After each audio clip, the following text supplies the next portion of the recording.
Joseph Vijay எனும் நான் இந்திய அரசியல் அமைப்பின்பால்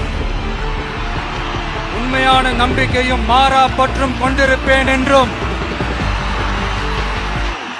இந்திய நாட்டின் ஒப்பில்லாத முழு முதல் ஆட்சியையும் ஒருமையையும் நிலை நிறுத்துவேன் என்றும் தமிழ்நாட்டு அரசின் முதலமைச்சராக உண்மையாகவும் உளச்சான்றின்படியும் என் கடமைகளை நிறைவேற்றுவேன் என்றும் அரசியல் அமைப்பிற்கும் சட்டத்திற்கும் இணங்க அச்சமும் ஒருதலை சார்பும் இன்றி விருப்பு வெறுப்பை விலக்கி பலதரப்பட்ட மக்கள் அனைவருக்கும் நேர்மையானதை செய்வேன் என்றும் ஆண்டவன் மீது ஆணையிட்டு உறுதிமொழிகிறேன்.